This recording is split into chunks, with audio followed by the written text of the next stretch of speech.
It is with extreme displeasure, it is with extreme pleasure that I have the honor and the depravity of introducing this fine gentleman, and Bob, in case you missed it, but it's the fine gentleman at the end who's being the subject of this roast here, this toast. I don't know that this actually befits his contribution to many of you in this room, though. This is going to be a 2-hour little soiree. We're going to do this. We're going to have some drinks, we're going to have some fun, have some music, have some tributes by people. But this should be a 24-hour celebration with, I don't know, in the PPG arena. I mean, this tens of thousands should be here to honor this guy and his contribution to our students. I think one of the important things to note is that, not that we have everybody stand up and introduce themselves, but we do have students here from, I don't want to embarrass them by how many years past they graduated, but Bob's been here, and I didn't realize this, he's been here actually longer than I've been here, part-time. I didn't realize that he was here part-time prior to my joining, but he's been here over, 36 years, 37? We counted it up, David, and it's 30-something. So 30-something years. So his impact here at this college, this university, has been more than significant. And significant is inadequate. But anyway, glad to see that you are here to help celebrate this day for him in all of our honors as well, too. We want to make sure that you all have taken the time to get tickets for the raffle, the silent auction, do your pictures and so forth. I'm sure they will still be here afterwards as well, too. And I'm also told, by the way, that we have a credit card reader up here. Yes, a little handy-dandy portable one. If you would like to make an additional donation to the Fallon Travel Fund, you can do that by credit card here before you leave, because we've got the portable reader here.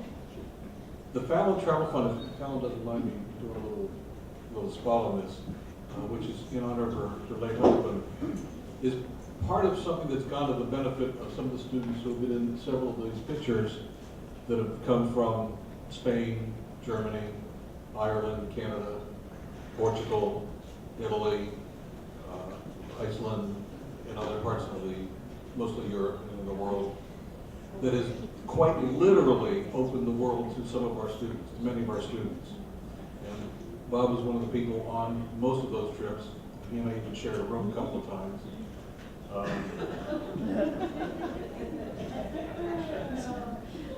Nah.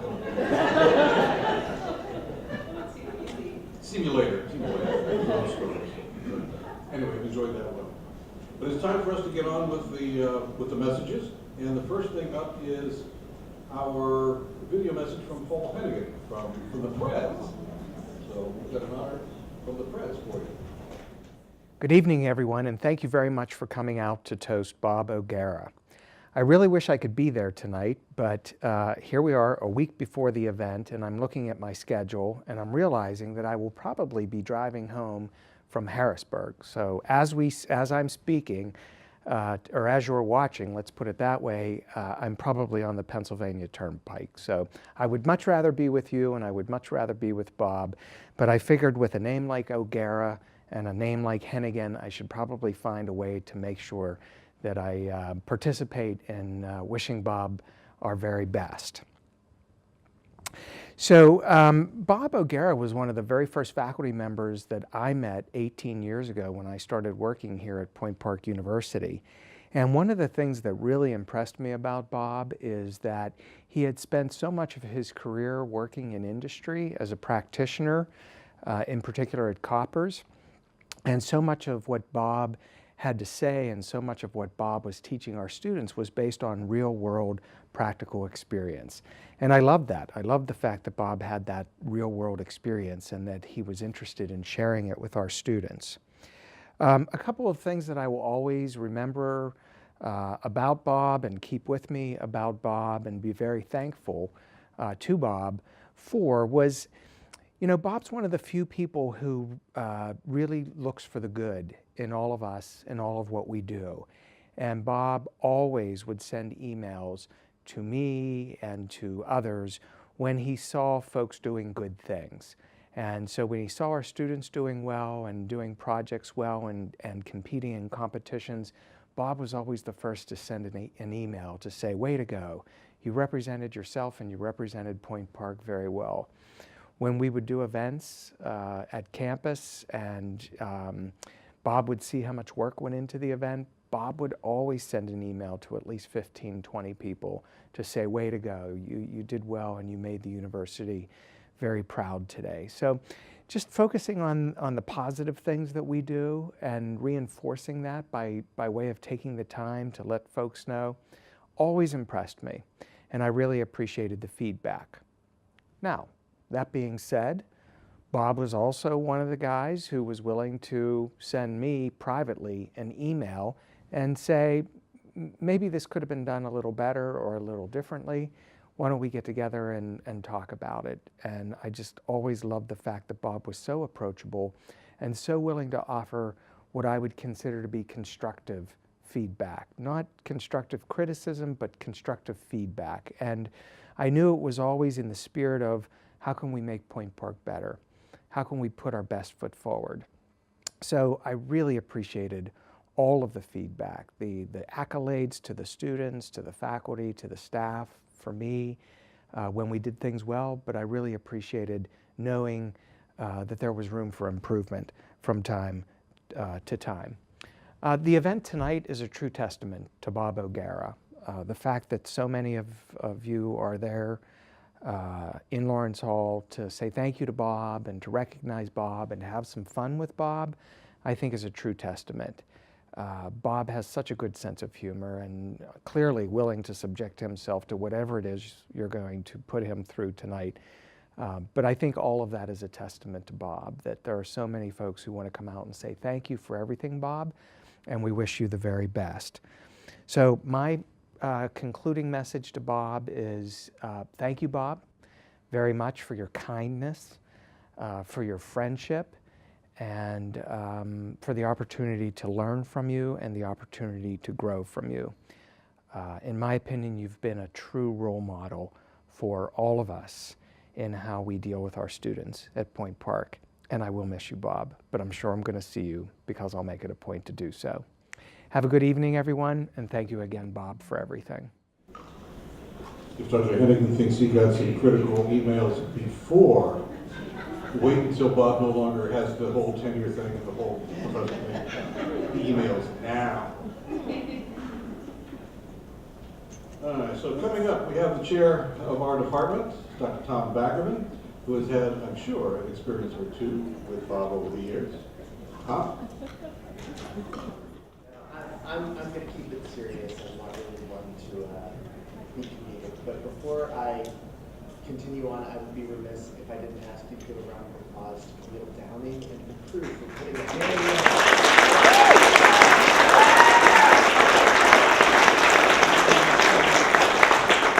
When she said, we want to do something for Bob, I did the perfect chair answer, which was, well, then you should.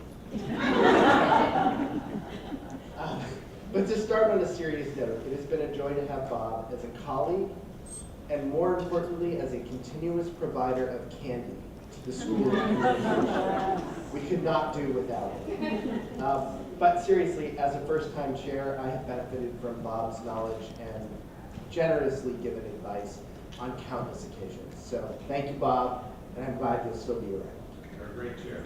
Thank you. Our next contestant is a lifelong Point Park community member. I don't know how you apply for these things, but you get the life sentence. A graduate of Point Park and a veteran of the faculty here now for some years, and one of the other people who spent many of these international trips together with Bob and I and our students, some more students even here. So please welcome Professor Helen Fallon. You all brought your style books? Just checking. Seriously. Bobster, you can't leave us. You know that. You never leave a place like this, I don't think. I call him Bobster. I don't know why. I never figured it out, but it fit him. And he's like my travel husband here. As Camille always says, that we're the dynamic duo, and that we should not be apart. But I can't make him stop. He's going to do this. So this is your life, Bob O'Gara.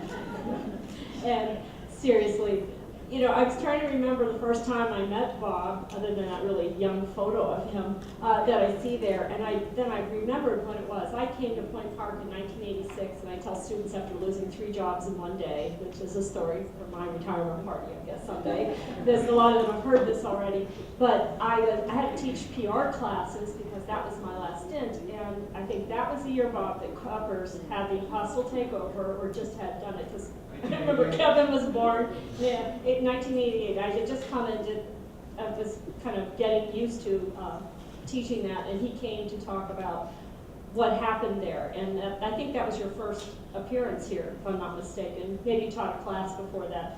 But we became really pretty close friends once he did start working here after leaving PNC. And I remember you telling the story that he told everyone at PNC when he didn't quite fit there that he was leaving for a one-day-a-week job that he loved dearly because he was going to teach part-time.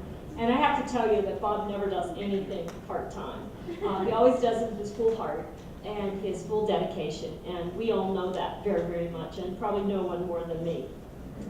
Because I think David and I have been around the longest with Bob. So that's really tough. And I have to say, Bob, it's been hard to even think about some of the things that we've done through the years. But those of you in the room, and Kim knows and Susan knows, we've been through some very traumatic episodes here where we almost closed, when we almost merged with Duquesne. And Kathleen and Bob formed Shamrock Communications, correct? And they created a Saturday program that spared us from being sucked into another academic department. And I have to understand, this Kathleen, Bob, me, David Jones, a couple others, we came from the professional world more so than the academic world, so we didn't want that to happen. I think the academics there, Kim, didn't want that to happen either. So they created this program called the ACC program, Accelerated Corporate Communications, and it really saved us. And then it became later Integrated Marketing Communications, and it was on a Saturday. But to back up a bit, I think, if you remember this, Bob, the Royal Oak was the restaurant, which is now where Point Perk is. And we had a Christmas lunch. Do you remember the story? You know what I'm going to say. I know where you're going. We all walk in. Yes, we did.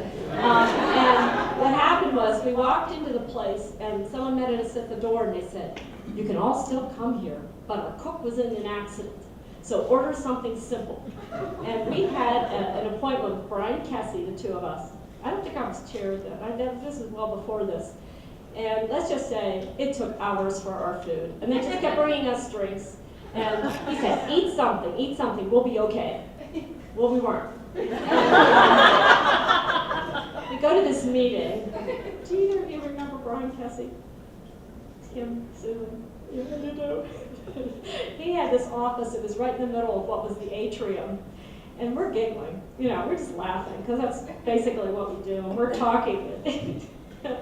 He got up to go copy something, and we stood up, and there was this chair, and there were all these gouges in the arms, because we used to get furniture off the 21st floor, if anyone's ever gone up there. And Bob turns to me, and he says, "Hey, Fallon, do you think that's the furniture?" Or when he looked at the admissions record, he started to, get that knife. For God's sake. And that was it. I couldn't look at the guy, I couldn't look at anything, and we ended the meeting. Someone reminded me when I couldn't think of his last name, they said, "Oh, you mean the guy who used to walk around with a cup of water, but it was really vodka?" It was interesting times here. We didn't merge with Duquesne, we went on. And one time, Bob and I, because Bob was director of the ACC, Kathleen left us for Florida, David hung around, and Bob came to me and says, "We got a problem, Fallon." Every time he called me by my last name, I knew there was a problem. And we had 2 students who were going out for lunch. They were 4-hour classes on a Saturday, and you taught for 7 or 8 weeks, it was 7 and then 8. And these 2 guys were going to Froggy's, which is no longer here, and having a nice time at lunch and bringing back a Sprite bottle full of, what did we figure out was vodka? Yeah, this boy who knows. But the two of us had to sit there, and he went, you know. We had to sit them down and do it, and we had to put the fear of God into him. And I think Brian and Kevin know he can do that at times, can't he? Mm-hmm. Yeah, and you know, we've had a lot of incidents like that. Not that many, thank goodness. And today, you know, I had this all ready to go, and John Siciliano called me and said, "Can I still come?" Which is very typical of John Siciliano's day of, right, Dawn? Wherever you are, out there. And you know, John had his own little checker past here when we kind of patched it up. And one of the best things that Bob and I ever did together was after he had a terrible accident, lost his one leg, we helped him become a Paralympic athlete. And that's probably one of the proudest things that I've ever done with Bob through here, getting him this marketing campaign. So, you know, this, and he's back there now, he's just this wonderful person. Give me all. I know, we're not going to go there, we hope yet, but it's fine, you know, and that's the kind of guy that I think that everyone needs to know that Bob is. There's so much, and I have to speak longer than Tom, because I do anyway, all the time, you know, this, and you know, we've been at this so long is that we always realize that he is our mentor, our friend, our partner, as I said, my travel husband, as we go. And when Jan Getz came here to work, and we started to look at things and said, you know, oops, never let me around anything, Camille, that was running here. You know, it's just that we decided that what we wanted to do for students was to take them out of Pittsburgh, and we started with trips to Washington, D.C., so that everyone could see what the other world was like, and Bob was a great traveler. But of course, we always got into some kind of trouble, because that's about what we did. And I think it was the very first one we went to, and I don't think David was with us, Moosh, and a bunch of us, Heather was there, I know, and we had an alumni event, and I think we ended up at the front page bar, and they can let, and Chris was there. I know Chris was there too. And the older people had to go home, and you were my protection. And we walked straight across someplace, and we run smack into this huge, whatever. It was a dominatrix. It was all in leather, coming right at us and looking at us. And he said, "You go that way, I'll go this way." And we kind of went around both of them, and we were just like, oh, thank God. And we turned around, and she had a big whip down the back of her. You know, and it's just that kind of stuff that just follows the two of us on these trips. Hey, that was traumatic for me too, okay? This was many years back. You were still probably in grade school. So that's the one time that I always remember. Then we go on to, you know, we started in London, which is where we're going back this year. We wish you were going with us. Kevin went with us as well as my son. One of my favorite memories is, you know, our students are never in those, Carrie and a couple others are going to London, you know, and things. You just got to get used to moving with us. And we know that the subways and the tubes are on jam. We get on, it's packed. We look there, we all get on the tube, we look out, there's Kevin, and a couple of people, we couldn't get them on, and Bob says, "Well, there goes Kevin."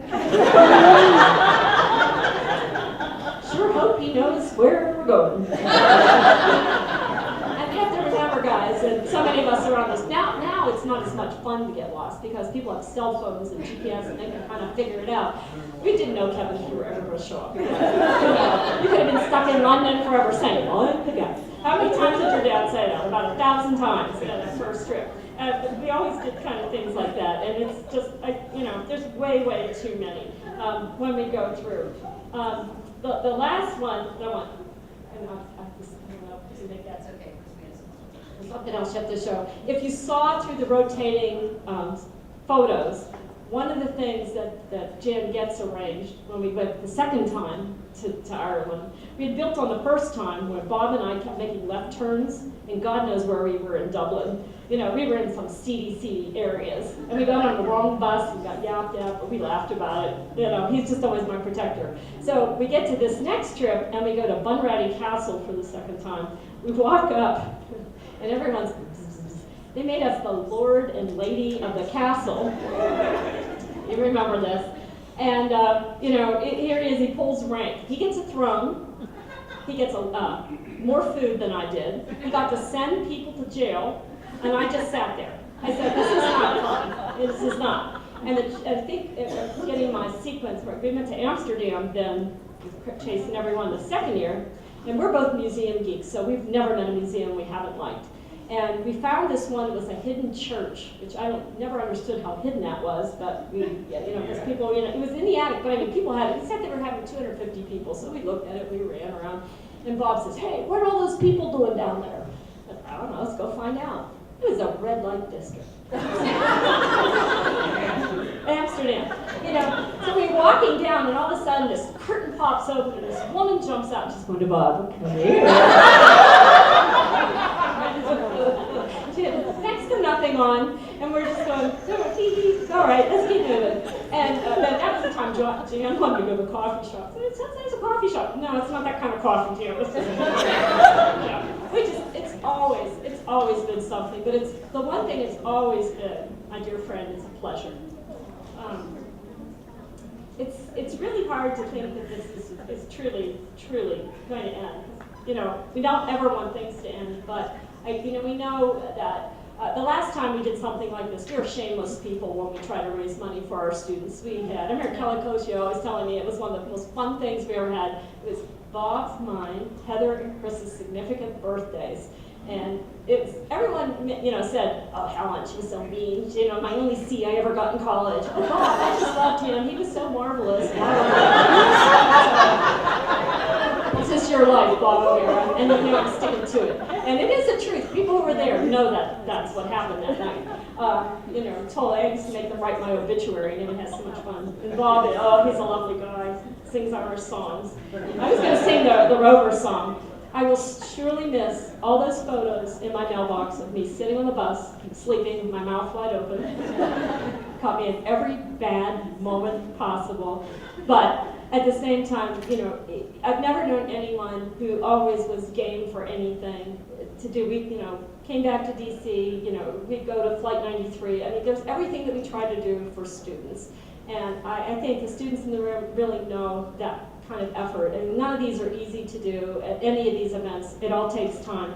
So we're going to miss you, Bob. And I was trying to sing the Rover song, but Kathleen asked me not to. And most of you would not either. But I did find a little Irish blessing that I think you don't know. So I'll try it. May the lilt of Irish laughter lighten every load. May the mist of Irish magic shorten every road. And may you taste the sweetest pleasures that fortune e'er bestowed, and may all your friends remember all the favors you are owed. Have a wonderful time with Sally, Kevin, and the wedding that's coming up, Brian and Lauren, those lovely granddaughters. You're going to have a marvelous life, and we're going to miss you terribly. Thank you. I think we could take a vote later and ask him to stay. Well, it's nice stuff. Coming up next is another Irish person. Coincidentally, right? Kathleen Donnelly had been an advertising professor here for a number of years, and at one point she decided she wanted to do the real thing in the real place, which of course is Ireland. And so she left us for a number of years, but we had a chance to get together on some of our international trips. Again, more stories for later on. But oh, she's got to do it. I'm not. Oh, okay, good. There were incidents, but at any rate. Kathleen Donnelly, Professor Kathleen Donnelly. Thrilled to be here. Hi, can you hear me? Whoops. I'm a prank person. I'm delighted to be here. I'm glad we're in Pittsburgh. I'll point out of the Irish people here, I think I'm one of the only ones that actually has the passport. This is my Irish husband. And I knew Bob before either of us had anything to do with Point Park, because I was, and I believe I was the first one in the role, the part-time PR coordinator, I was so proud, for the Parent and Child Guidance Center, a wonderful agency in the South Hills, and Bob was on the board of directors, and that's how I first met him, and we stayed up late one night together, putting together a slideshow. That's how long ago it was. And the slides were mostly a lot of photos, beautiful photos that he had taken, some of which were of his lovely sons, who were this big, but that way we didn't have to get a release form. See? But the one story that I wanted to share, except for the ones, later, was about one of the trips that, thank God, Helen and Bob and everybody here are taking these wonderful students on around the world. And since my husband and I have been living in England up until just a few weeks ago, when we moved back here, I would pop up at these trips. Oh, Dublin. Oh, I'll see you in Dublin. Oh, Paris. I can come to Paris. They go on great places when they come on these trips, so I always tagged along. So on one of the London trips, I said to Bob, I think it would be a good idea if we found time to meet with my friend, Posh Pamela, from the CIPR, which is the British equivalent of the PRSA. And the idea was we would get together and talk about a scholarship or some kind of program to exchange PR students between the UK and Pittsburgh, which never happened. But and she suggested, oh, Pamela, a friend of mine, he must have been on the board of CIPR, so she said, he's got lots of money, and I'll bet he would fund it. So we'll go meet him for drinks. And he invited us to meet him at his club. It's exactly what you would picture. 2 blocks away from Westminster, where you're seeing all the people now on TV protesting about Brexit. 2 blocks away, quiet little street, looks exactly like a set from Yes Minister or a movie of a man's club. And we met him in the lobby, and of course, gin and tonic, what else? And of course, our wonderful Bob just fit right in because he's so elegant. Look at him. He didn't wear the Point Park t-shirt that time. This man, who had already had a few G&Ts before we got there, I think, was a lovely host and was telling us a little bit about the history of the club, which of course history there goes back, centuries.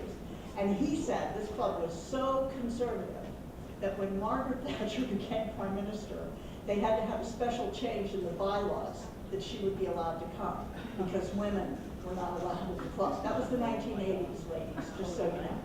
But then, after that, they were persuaded, and they did change the rules so that members could invite their wives. So the wife of a member would be allowed to come.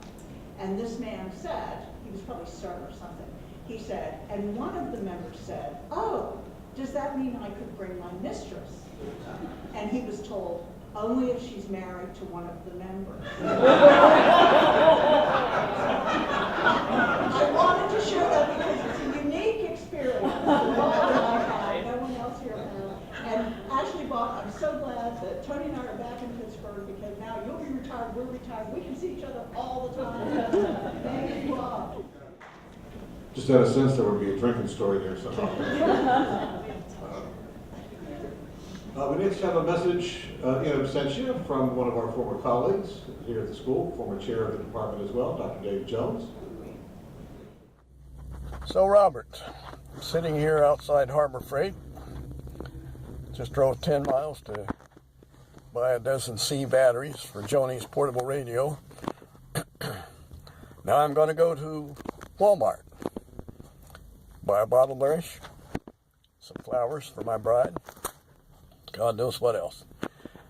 I understand you're preparing to enter the state of full retardation. I've been here for about 18 years now. It's the only sustainable form of life as far as I can see. I have a short list of suggestions for when you and your bride are free from whatever's holding you there in Pittsburgh. Move south,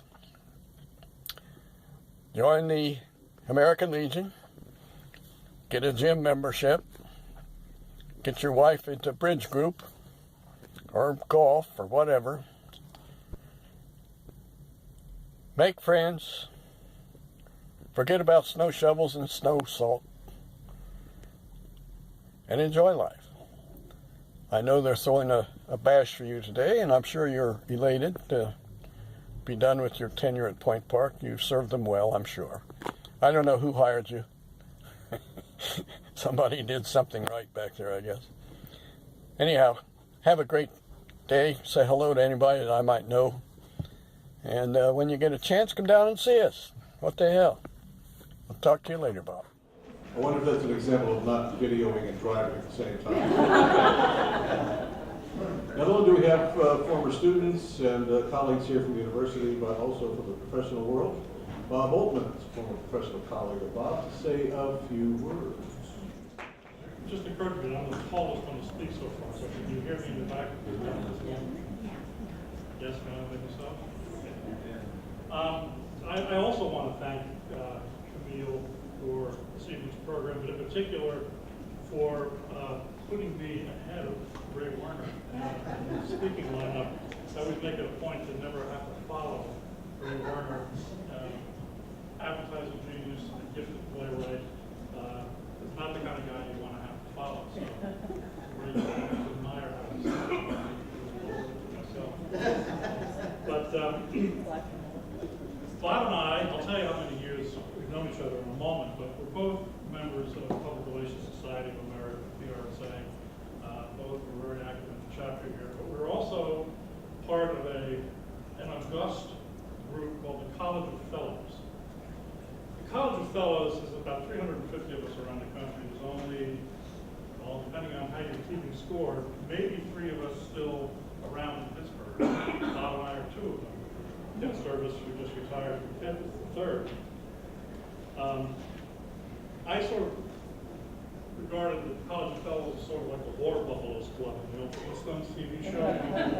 You would go to a Water Buffaloes meeting and you had to wear a funny hat. Well, whenever you go to a College of Fellows event, they think you wear this ridiculous gold medallion. It looks like you just won something in the Olympics, but when you look around the room, it's clear that no one here is in the Olympics.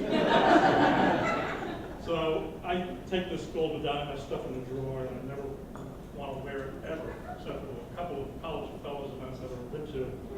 But Bob, in your honor, take it out of the drawer.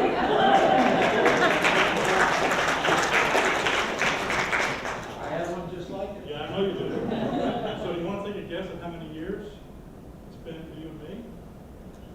Oh, wow, you're looking at early 70s. Oh, come on. I was in diapers in 35 years. Mid-1980s. My first job out of grad school was with the federal government. After a few years of that, I decided it was time to do something else. I really didn't know anybody in the downtown business community, so I called an old friend, family friend, Mary Ann Ogg, who was running communications at the University of Pittsburgh, and she said, you got to go talk to this guy, Bob O'Gara, at Coppers. This is before the hostile takeover, right? And long before Bob even knew where Point Park was. So I vividly remember the meeting. I sat to your left at your desk. And for those of you who are a little younger than me, who may be wondering, what must have Bob O'Gara looked like when he was in his 30s? Right? Well, let me assure you that he looked exactly like I don't think, Bob, that's so much a testament to the fact that you haven't aged a bit since your 30s, so much as it says that you have always looked old.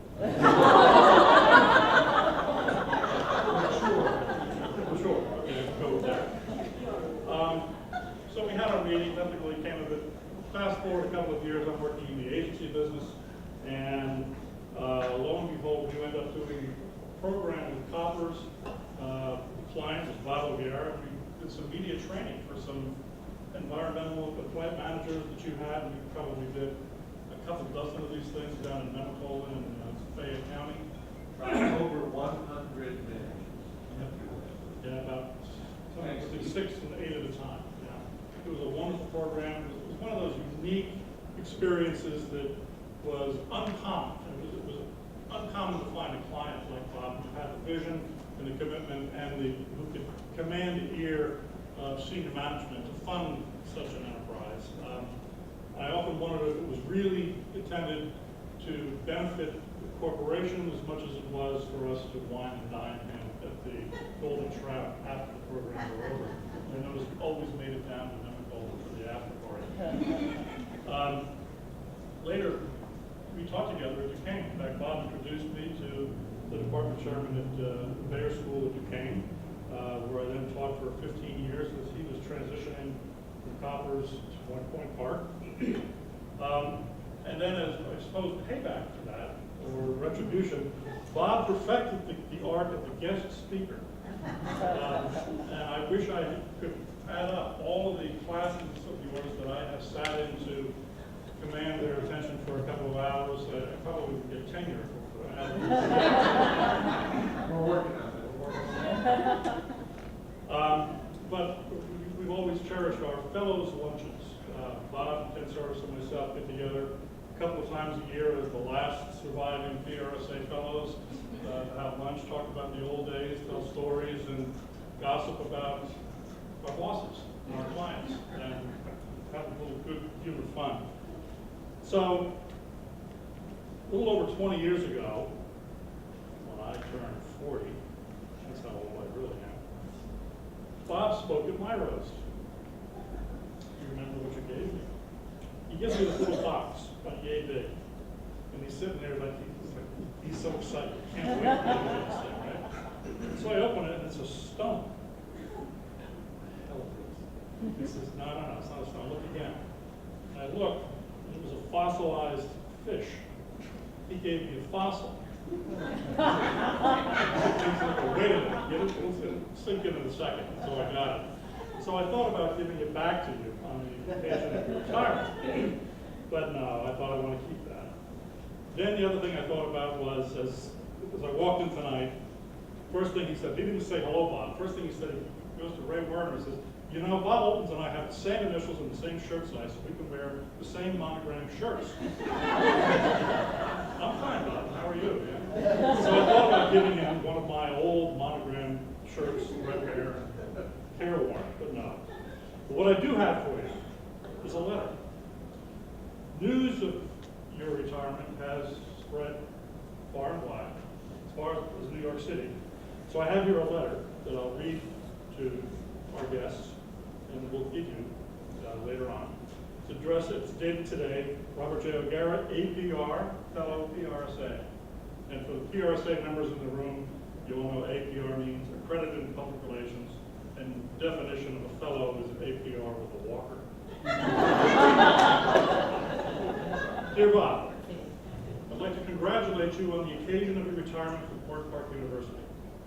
For more than 50 years, you've been a role model, a mentor, a teacher, and a shining example of a true public relations professional. The Pittsburgh public relations community has indeed profited from your example, and you set a standard of professionalism in the organizations you have served that will endure for many years to come. Your commitment to the future of our profession is reflected in the careers of young professionals far and wide, whose lives you have touched and who studied under your guidance at Point Park University for the past 25 years. Many others received a head start on promising careers as recipients of the Bob O'Gara Scholarship Award. Thanks to your passion and dedication, many of our students now lead successful careers across the United States. More importantly, they learn from you the principles that guide our mission to make communications professionals smarter, better prepared, and more connected through all stages of their career. Your own professors from Utica College would be proud of the traditions you have passed on to the next generation of public relations leaders. Well done. Best wishes to you and your family on a successful retirement, and thank you for your 50 years of service to our profession and to PRSA.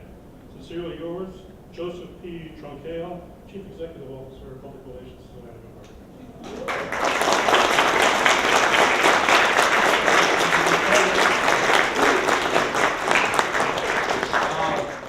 Our next guest, one of his other former professional colleagues, Ray Werner, and from that earlier intro, I think this is probably going to be a good one. So you better not disappoint us now, Ray. So, anyhow, you never want to be introduced like that, you know, then the pressure is on. There's an old Irish saying, which is, a friend is someone who comes in when the rest of the world goes out. And that's Bob O'Gara. I see so many people here.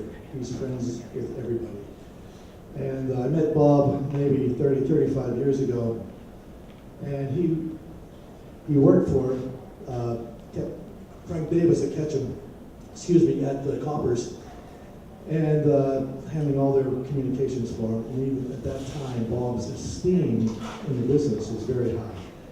He became a very good friend of my brother Larry, and my brother Larry was probably the best practitioner of public relations ever in this city. And they all agree with that, this panel, the guys on this panel would.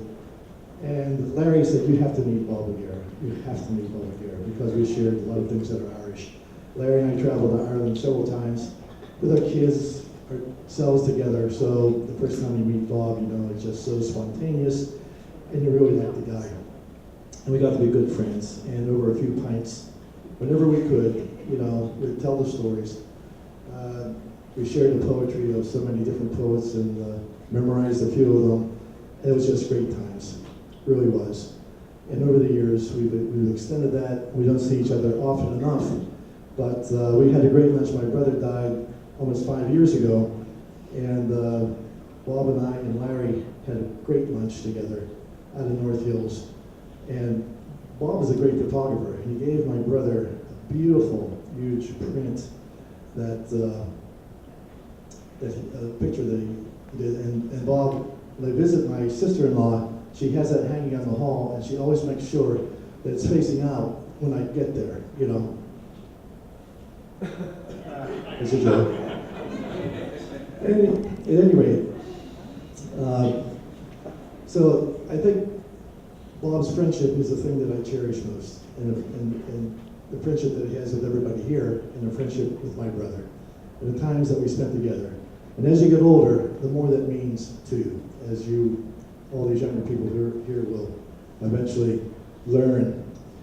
But Bob, the first time I met your dad, I was so taken with him. My brother had a party. It was around St. Patrick's Day in his apartment, and Bob brought his family, of course, and his father. As soon as you met your father, you loved the guy. He was just so himself and spontaneous, and he liked to sing. And so we started, after a few beers and getting to know each other, then we started to around robin, we started to sing. And the first song that his father, Mike, sang was a song that I had discovered in this old book. I cut these old songs that nobody knows. You know, I sing with an Irish group every once in a while. And his father sings this song, and I thought, gee, what's going on here?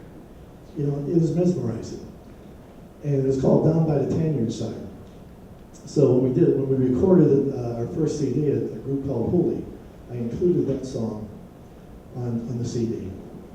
It's a song about unrequited love. Well, all Irish songs, love songs, are about unrequited love. You know, I mean, the love songs make you cry, and the war songs, fighting songs, make you laugh. But so I thought we shouldn't let this treat and tribute to Bob go without at least one Irish song. So we're going to take a chance with that. And this is the song that your dad sang that evening, called Down by the Tanyard Side. Now usually, this is called a squeeze box. It's an Irish Anglo concertina, and it's been known to squeeze the life out of any party, really. I hope it doesn't do that tonight. I usually play it sitting down. The definition of perfect pitch is if you throw a squeeze box into a trash bin and it hits an Irish drum, that's called perfect pitch.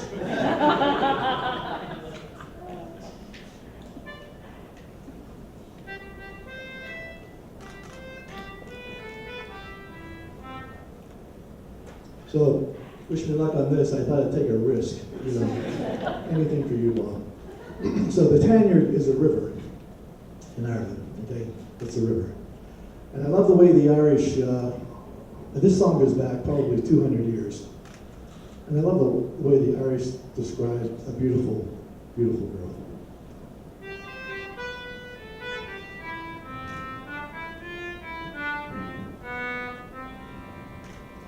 I am a loyal hero, and by love I am betrayed. Near to the town of Baltinglass, I would a fair young maid. She is fairer than a passion bright. She is free from worldly pride.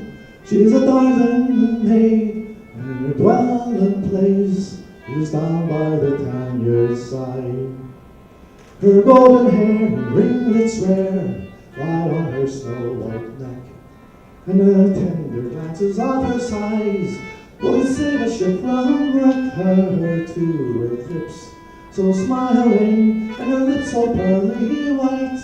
Oh, they would make a slave of any man down by the Tanyard side.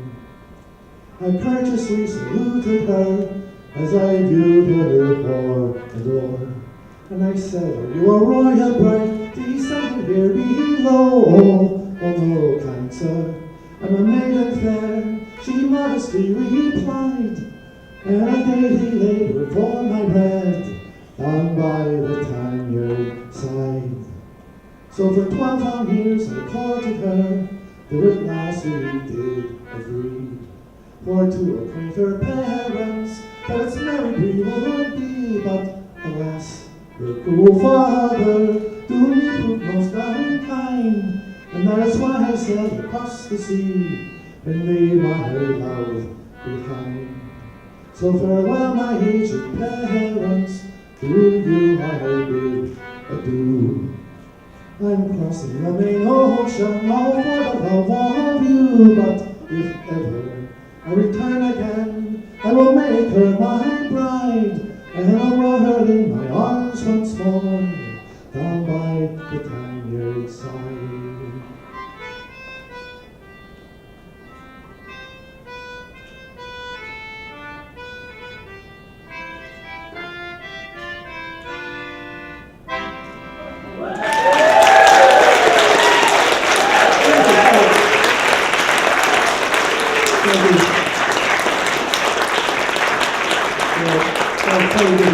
This is what I used to do, but Bob, I just want to say that may your roof never fall in, and those under it never fall out, and live every day as if it's your last, and one of these days, you'll be right.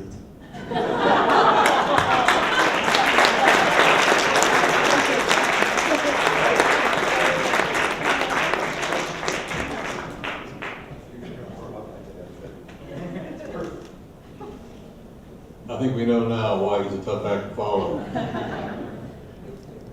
But somebody's got to follow him. And following him is one of our current students, with a very familiar name, Craig Ketchum, to make his comments for the mob. Thank you. I'd like to start off by saying thank you for letting me speak here tonight. It is an honor to be on this stage, surrounded by some of Carnegie Museum of Natural History's finest exhibits.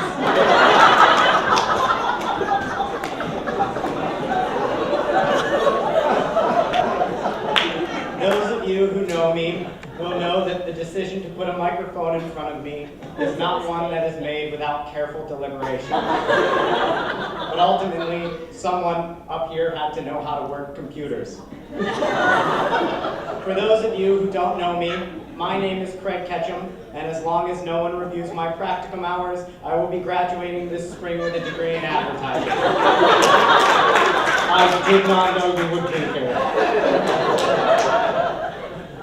Bob O'Gara is my advisor, mentor, and friend. Before I go any further, Bob actually asked me to go over a couple of rules for after the speakers are done tonight. First, you can't do Jell-O shots, okay? And secondly, we only have the room till 6:30. No one tell him, okay? We're not gonna tell him. We have it till like 9. 7? I would also like to thank Ocean Spray. They're not represented here today, but they set a pretty low bar for this year's advertising capstone, and that one helped me a lot. When I first started at Point Park, I'll be honest, my opinion of myself had hit an all-time low. I really felt like garbage, so naturally I ended up in Bob's office. And much like many things in Bob's office, the words to describe this meeting were hard to find.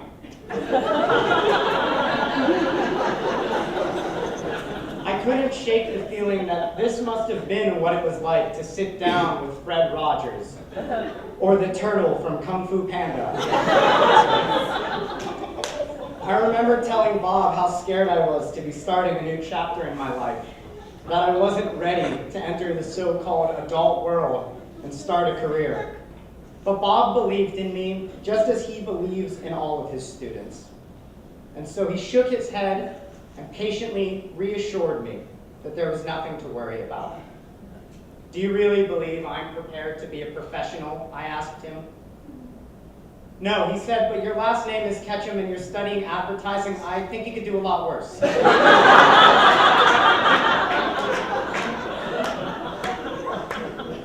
Bob is an optimist. An exceptional thing to be in 2019. Especially when the advertising department will be losing so many of its hardworking students this year, such as Morgan McCoy and all of the students who have been piggybacking off of her for 4 years.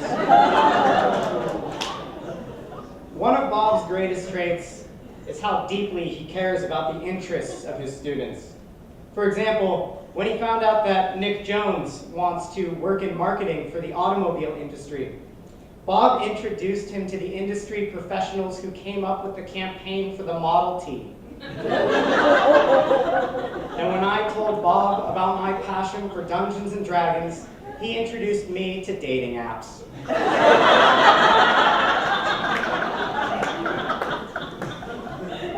It is an honor to be one of Bob's students. But I can only imagine that having me as a student is not an easy job. After all, my favorite activities are pretending I'm busy and complaining. But even after 2 years of having me in class, Bob still greets me with a smile. He's even started scheduling class time for me to hit my standard talking points. We need more pencil sharpeners. The toilet paper at this school is weaponized. And most ironically of all, the theater kids are too loud. But despite my constant complaints, I know that I am blessed because I have been fortunate enough to have Bob O'Gara as my teacher. And so allow me to close by saying, Bob, you are gentle. You are kind. You empower women to become leaders and men to take a stand. It is a great loss to Point Park to see you go. And while the next generation of students may not know what a great teacher you were, or how much passion you brought to this school, or how ferociously you believed in us all, they will feel it. They will feel it because you have had a positive impact on everyone in this room. And I can think of no greater legacy than that. So thank you, Bob. May you spend your retirement in good company and good health, with a Coca-Cola in one hand and the hand of your lovely wife in another. And now, I'm going to hand the mic back over to Dave with the words I've heard Bob say more than anything else. Let's hear from someone else. Well said, although I could have probably seen that a little bit more vividly if it were a harp or a Guinness, but pretty close, pretty close. We're just about wrapped up, but we have a few very special things to do, and to do a couple of those special things for us is the lady that put most of this together. Please, Camille, down. First of all, I just want to thank my committee. I did not do this alone by any means. So I did have a really great committee that helped plan this party for you all, people who love you. Fantastic. So if you're on the committee, could you just stand up, wave, with you. So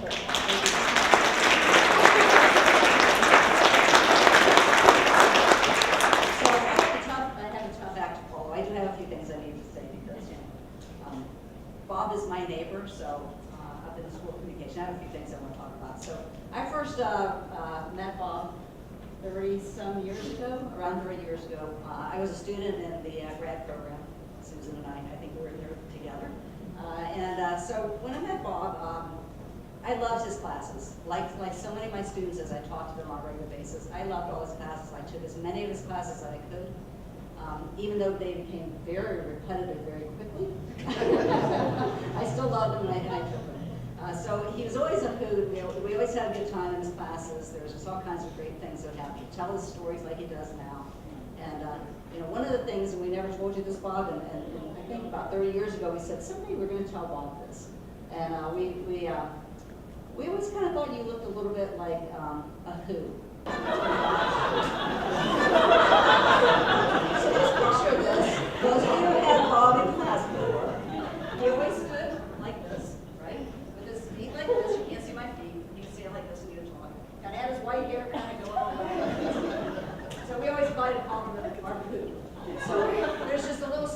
you'll never read a Dr. Seuss book again. You'll never see The Grinch without thinking of Bob. Thank you. You're welcome for that. So, but anyway, so I love Bob so much that I really decided after I graduated that I wanted to teach. I was out in the work world, I was doing that kind of thing, and called Bob one day and asked him to be a reference for a different teaching job, and he said, no, you're going to come work for me.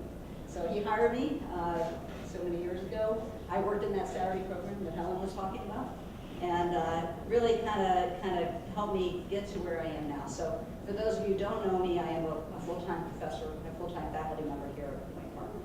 So I was an adjunct for about 15 years, and Bob was my mentor, my friend, the person who I looked up to. Any of you who have had me for class and have had Bob, you probably see a lot of similarities in the way we teach, because I always wanted to be like Bob. So I bring a lot of real world experience like Paul Hennigan was talking about. So I consider him to be my mentor and my friend, and I loved him like so many of the students here love him. As a matter of fact, it was really kind of interesting on the elevator on the way over here. I don't know if the students are here.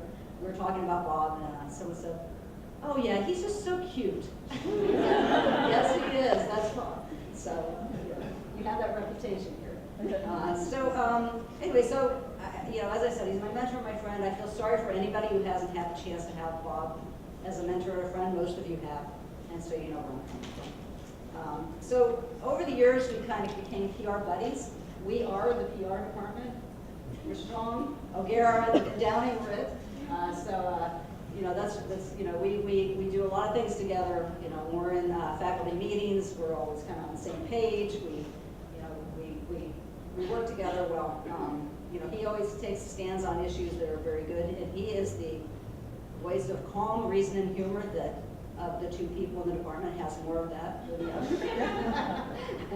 other. So he keeps me calm and also. So 4 years ago, when I went full time, I got to move up to the lovely 10th floor, and I got to move in next to Bob.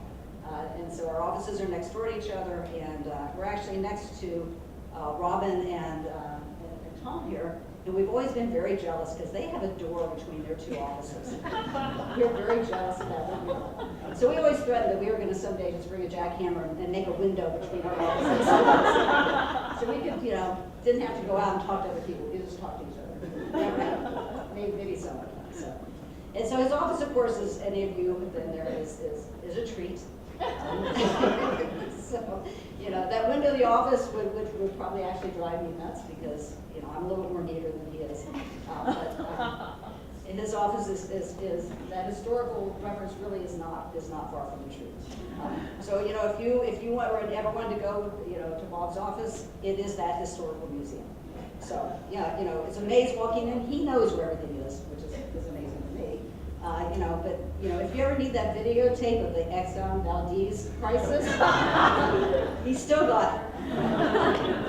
If you needed a photo of a trip abroad, lots of those. If you need that piece of chocolate, that's where you go. We're not quite sure who's going to take over the chocolate, but maybe we'll get Chris Rawlinson. Is Crystal here? Chris is always in his office. We all use that as an excuse to go there. Oh, we're just in here for chocolate, but we're really in because we want it.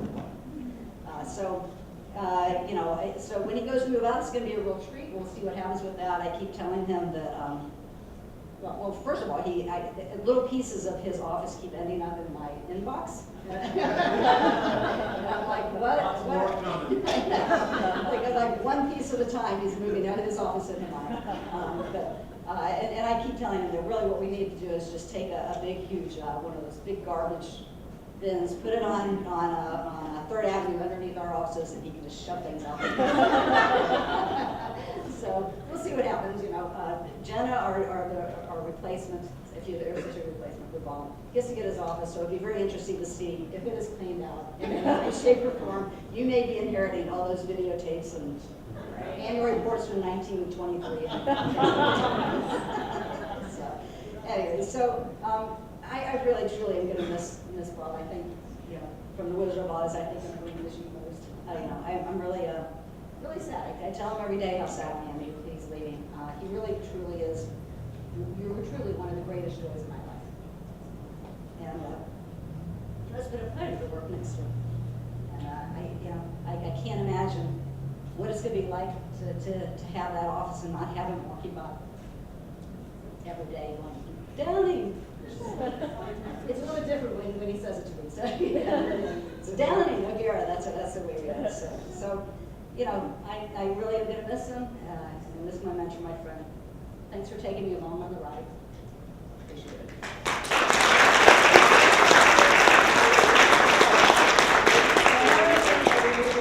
Things there, so there's a couple things we want to do. I'm just going to go ahead and there's a couple things we want to do, a couple little gifts and presents, things that we want to do for you. So I'm going to have Courtney list. Where are you? Courtney's right here. So Courtney is our president of PRSSA, which Bob started. The PRSSA is very strong at our school, thanks to Bob's guidance over the years. We kind of put our heads together and decided that we want to have something very special that we want to announce regarding that. Hello everyone. So just a little background. When I was looking at attending different colleges, I met with Bob here and he encouraged me to come to Point Park and join PRSSA. Now I am the president of PRSSA. Never thought that I would be at your retirement party. And you've just influenced so many students throughout the years and really turned around our PRSSA program. We could not think of a better way to honor you and hold on to your legacy rather than name our PRSSA chapter after you. So PRSSA will now be the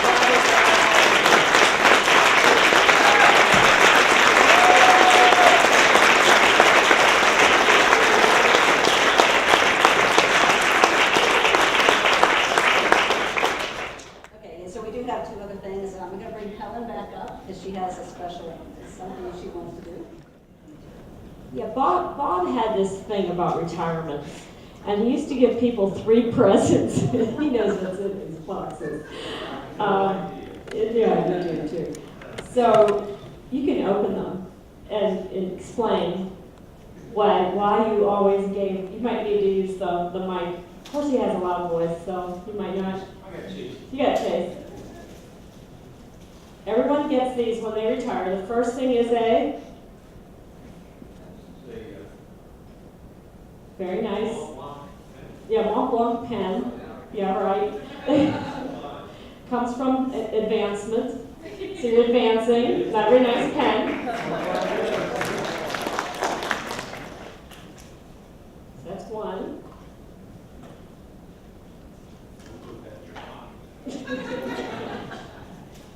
Only the finest here coming up.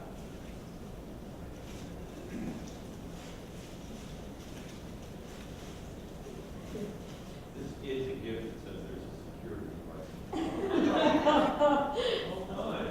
The gold watch.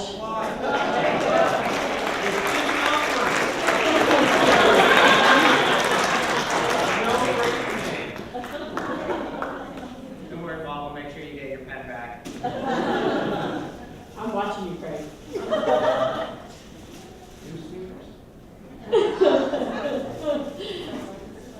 Something we started a long time ago. Billy Bob Bass.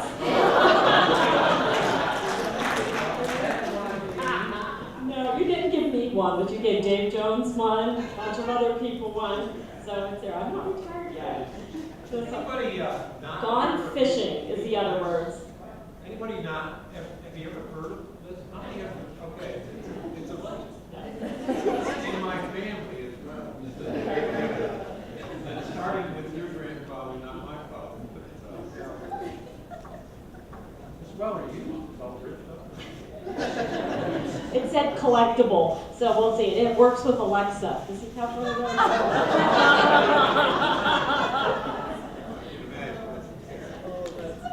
Seriously, Bob used to give these gifts to everyone. We always found them, and we always got a big kick out of it. Nancy Jones, David Jones, I think everyone. So cherish those. And he used to give me frogs all the time. Before you leave, they're going to be all in a box in your office. Thanks, Bob. Another office I've delivered those. Well, we wanted to give you something from the faculty of the School of Communication because you really have been such a friend and mentor and colleague to all of us for so many years.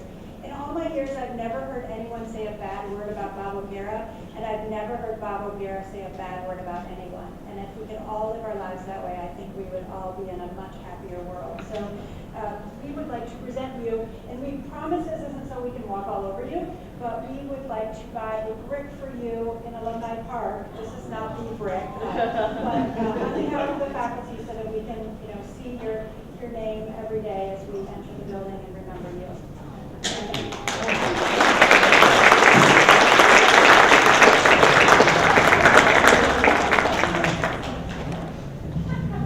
Thank you. Heather. The true story of that interview was she comes in and she has her master's degree. She's teaching. She's got a career in communications from journalism through PR, little advertising and all that kind of stuff. So she got ideal for the job over at Princeton. She said, I have great experience in training older people how to use computers.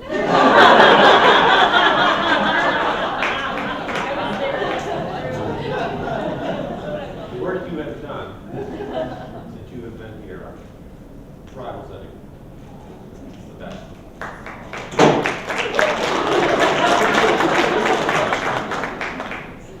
Somebody had to lay a brick here sooner or later. Congratulations, Bob. Chase and Bob have got something planned for us that they're going to do together. So I think the high point is about to begin. Deal. All right, Bob told me we were going to work on something together. It was going to be a popular song that everybody would know. He started singing it to me, and it ended up being a song from like 1960. So, I'm going to take the first one. 69. Okay, 69. The younger people might know it too. I'll take the first one, and then we're going to be blessed with a real singer.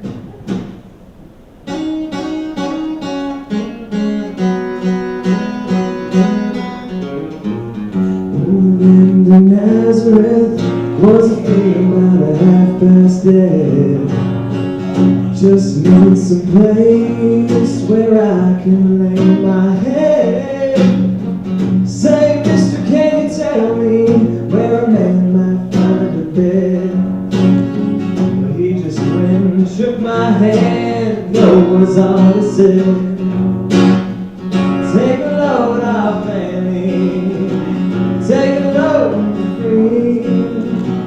Take a load off, Annie. And put the load right on me.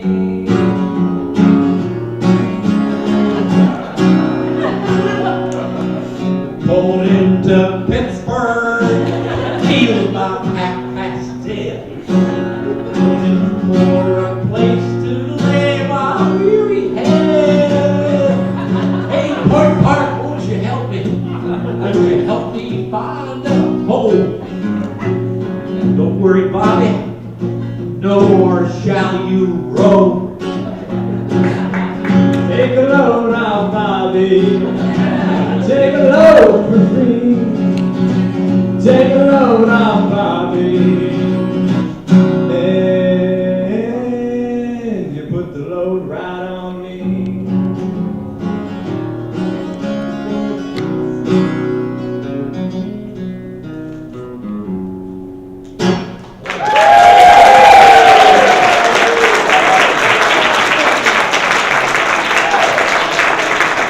Now you know why you came, right? One of our great students who carved his own way through this school, as most do. And are you on your second CD now? Third? Number one. Number one on your records? They help. They help. But, Chase was with us in London, and we are on a very, very extravagant expense account while we're there. Going to lunch, we found the nearest church basement, and students, Ellen, myself, Jan, others, go down in, and Chase on the trip with us, and he sees a piano on the corner, or walks up to the cafeteria manager, and generally the people in that room were my age now, not then. And they're sitting around with their nice little lunch. conversation, a little bit of prayer, I guess, at church. And Chase says, "Can I play?" And Captain Ray says, "Oh, yeah, sure." And he, for 45 minutes, an hour, whatever it took, had that place mesmerized. I said, where are you folks from? We are from Pittsburgh, Pennsylvania, Point Park University. And that reputation, thanks to Helen and all the great things that you folks are doing now to support our students through tonight's fundraising, really something. I have a title for this speech. It's going to drive Valentine's. And this is not a speech, by the way. It's just a couple of things. It's the people you meet are the person you get to be. There's a few dangles in there. But it's basically what happened to me through my life. Some of you have heard these sort of adages about you didn't pick your parents, you didn't pick the town you were in, you just kind of popped yourself into the world and had to make the best of it. But luckily you have the talents. We are all born with those talents. And we make the best of it. And I had no choice in my father being an Irish immigrant, or my mother being the daughter of Irish immigrants, factory worker, pretty much the middle of World War II, in 1943. But great support from the community, and that's everything from Boy Scouts and church to a lot of things that were just there for the taking. That's my message to you guys, students and others. This world out there is really, really big and full of opportunity. And Linus, you know Linus? Peanuts? Great expression. Life is a 10-speed bicycle. Unfortunately, most people don't get far beyond the third gear. So go get it.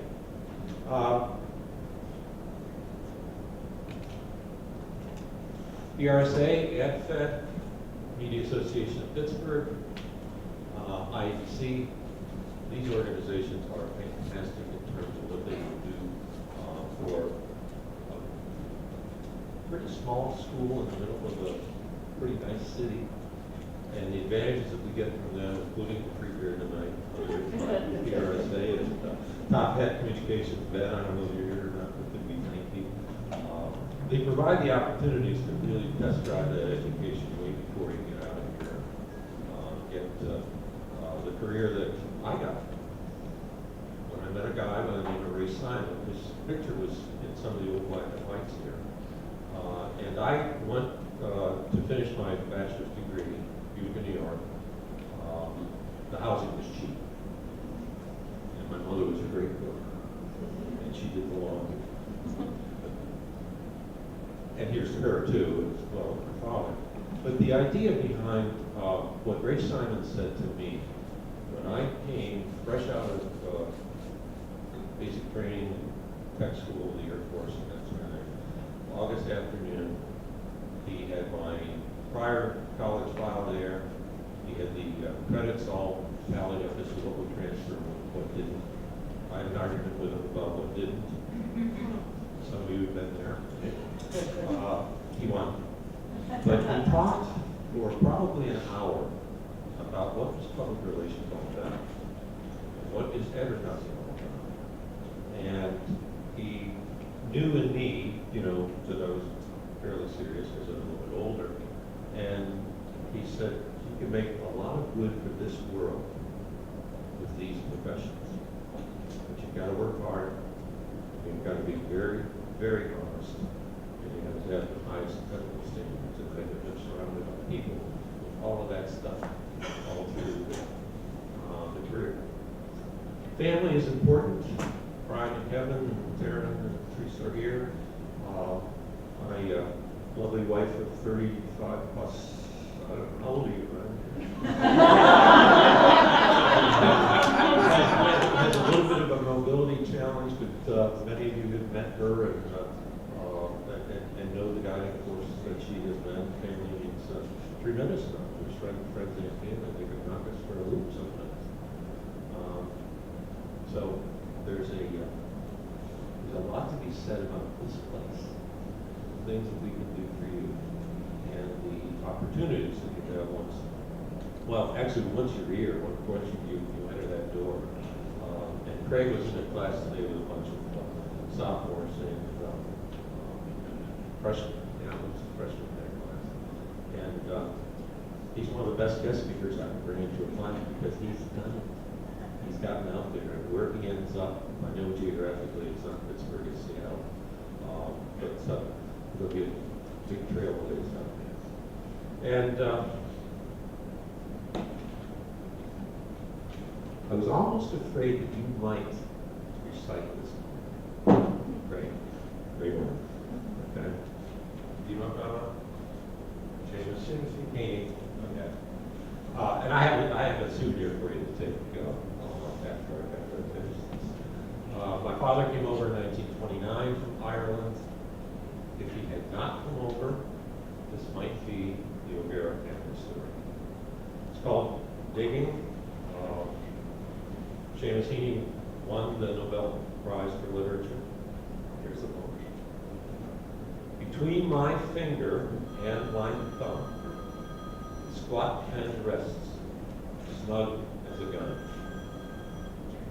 Under my window, the clean, rasping sound of a spade sinks into gravelly ground. My father digging. I look down.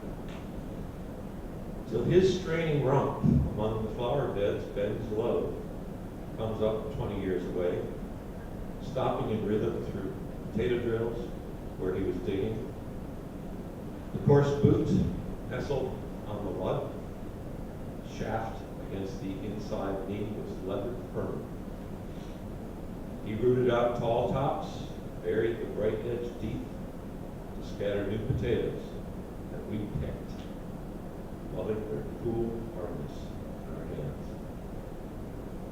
Like God, the old man could handle a spade, just like his old man. My grandfather cut more turf in the day than any other man on Toner's Bog. Once I carried him milk in a bottle, corked sloppily with paper. He straightened up to drink it, then fell to right away, nicking and thickly, neatly heaving sods over his shoulder, going down for the good turf, digging. The cold smell of potato mold, the squelch and slap of soggy peat, the curt cuts of an edge through living roots awakened in my head. But I've no spade to follow men like them. Between my finger and my thumb, the squat pen rests out deep.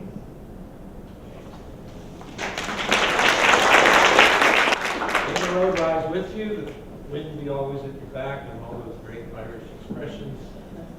Are we done for the finale song, which I am not singing, but it's my favorite from when I was 20 years old. We're not quite done yet, because I think one thing needs to be done from all of us. You often hear people talk about some of the things that aren't what we'd like them to be here at Point Park. And the message always is, well, it's not just the place, it's the people here. This is the person right here. Please give him your due, all of you, to Bob O'Gara.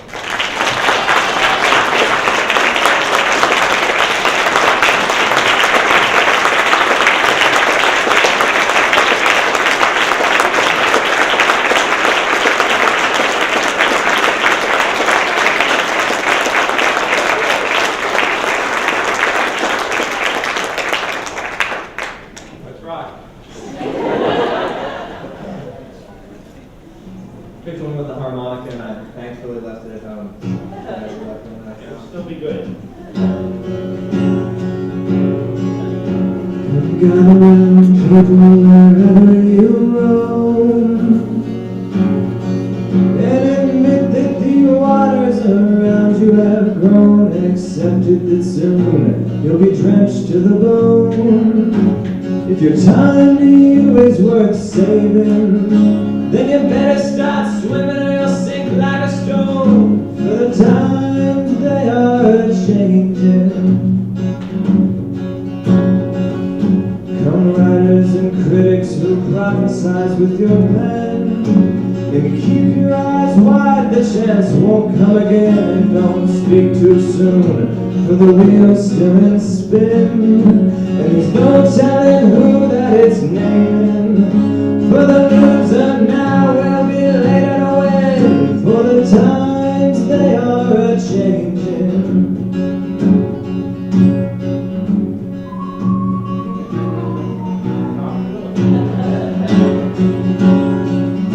Come senators, congressmen, please heed the call.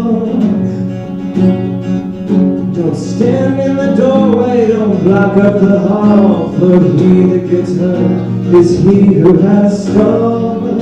For there's a battle outside and it's raging, it'll soon shake your windows and rattle your walls, for the times they are changing. Come mothers and fathers throughout the land, and don't criticize what you can't understand. Your sons and your daughters are beyond their command. Your old road is rapidly aging. Please get out of the new one if you can lend your hand, for the times they are changing.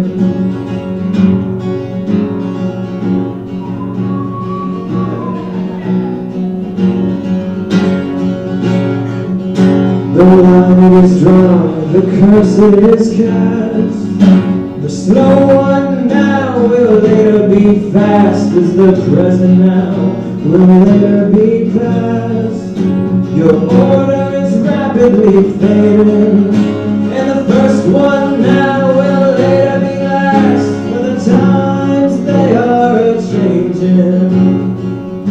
For the times they are changing.